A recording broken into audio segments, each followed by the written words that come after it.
मित्रांनो, खूप सुंदर कथा आहे। एकदा एक राजा आपल्या घोडागाडीला बग्गीला घेऊन जात होता। बाजूला एक छोटस लोहाराचं दुकान होतं रस्त्यामध्ये। भर उन्हाळा होता। मे महिन्याच्या उन्हाळ्यामध्ये तो लोहार बिचारा काम करत होता। आता लोहार इथे जातीवाचक बोलत नाहीये मी, व्यवसायवाचक बोलत आहे। तर तिथे काम करताना घामाच्या धारा वाहत होत्या आणि ते बिचारा काम करत होता। राजाला फार दया आली आणि राजाने प्रधानाला म्हटलं, प्रधानजी आपण यासाठी काहीतरी केलं पाहिजे। मग प्रधानजी म्हणले, ठीक आहे महाराज, काय करायचं यासाठी? तर राजा म्हणला की आपली जी चंदनाची बाग आहे मागची, ती बाग ह्याला देऊन टाकूया। आणि राजाने तिथे जाऊन त्या लोहारासोबत चहा पाणी घेतली आणि राजाला सांगितले की आजपासून ही चंदनाची बाग मी तुम्हाला दिलेली आहे, ओके, तिचा सांभाळ करा आणि चांगलं संगोपन करा त्या चंदनाच्या बागेचं, ते लाकूड सुद्धा तुम्हीच वापरा। आता लाल चंदनाची बाग भेटल्यानंतर तो लोहार खूप खुश झाला। राजा गेला, 6-7 महिने उलटून गेले। 6-7 महिन्यानंतर उलटल्यानंतर राजा सहज त्याच गावाने परत जात असताना राजाला परत आठवण आली। राजा म्हणाला, प्रधानजी की आपल्या त्या लोहाराचं काय झालं असेल हो? मग प्रधानजी म्हणाले, महाराज जाऊनच बघू ना।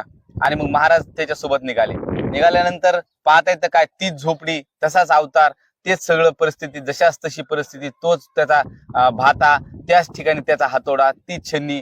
राजा पाहताना अवाक झाला की अरे, एवढी मोठी चंदनाची बाग याच्या हातात दिली आणि याचा कायापालट का नाही झाला? म्हणून राजा तिथे थांबला। राजाने चहा पाणी घेतले आणि विचारले की त्या लोहाराला, अरे बाबा, तुला एवढी सुंदर चंदनाची बाग दिली होती, ती चंदनाच्या बागेचं चंदन काय केलंस तू? काय केलं त्या चंदनाच्या बागेचं?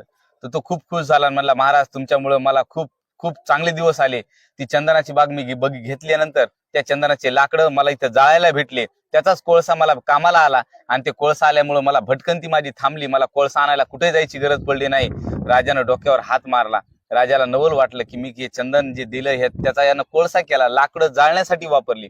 राजा म्हणाला, काही शिल्लक आहे का त्याच्यातलं? तर त्यावेळेला त्या लोहारानं सांगितलं, हो महाराज, शिल्लक आहे थोडस। आणि मग राजानं आणायला लावलं एक लाकूड त्याच्यातलं शिल्लक असलेलं। राजा म्हणाला, चल माझ्यासोबत बघीत बसवलं। राजा घेऊन गेला त्याला बाहेर। घेऊन गेल्यानंतर एका व्यापाऱ्याकडे राजानं गाडी थांबवली। राजा आल्यानंतर व्यापारी सुद्धा जवळच आला। राजा म्हणाला की व्यापाऱ्याला की अरे, हे जे लाकूड आहे, या लाकडाचे किती रुपये देणार तू? त्यावेळेला ते व्यापाऱ्याने सांगितलं, म्हणले, महाराज या लाकडाचे मी 1000 दिनार देणार, 1000 मोहरा देणार। तर ते पाहताच त्या लोहाराचे डोळे दिपले की 1000 एवढ्या लाकडाच्या तुकड्याचे? आपण तर असे असंख्य लाकडाचे तुकडे जाळलेले। तर महाराजांनी सांगितलं की देऊन टाक त्याला। आणि मग त्या लाकडाचं तुकडं देऊन टाकल्यानंतर 1000 मोहरा भेटल्या। तो लोहार जो होता मनातल्या मनात प्रायश्चित्त करू लागला की आपल्याला किती मूर्ख आहोत आपण, हे जर विकलं असतं आपण तर किती रुपये भेटले असते, आज आपल्याला हे करायची गरज पडली नसती। राजानं सांगितलं, हे बघ, तुला एवढी मोठी चंदनाची बाग दिली होती, खरं तर त्याच्या लाकडाचा एक छोटा तुकडा जरी विकला असतास तर तुझ्या आयुष्याचा सुवर्ण काळ सुरू झाला असता। परंतु ते न करता तू ते हळूहळू एक लाकूड जाळून बसलास। छोट्याशा मोहापोटी, छोट्याशा कोळशापोटी तू ते जाळून बसलास, तुला त्याची किंमत कळाली नाही। मित्रांनो, आपल्याही आयुष्यात असंच आहे। आपल्याही आयुष्यात एका राजानं आपल्यालाही एक चंदनाची बाग दिली होती आणि ती बाग म्हणजे भारताचं संविधान आणि त्या संविधानात दिलेले हक्काधिकार।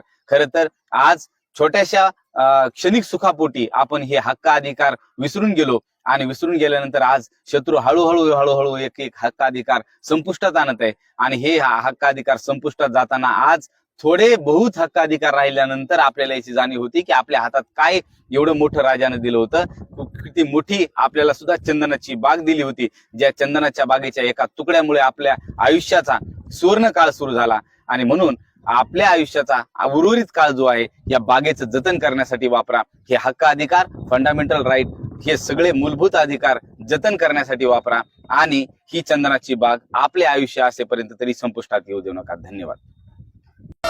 तू कधी हे कधी सराव, तुला देव म्हणावं की भीमराव म्हणावं।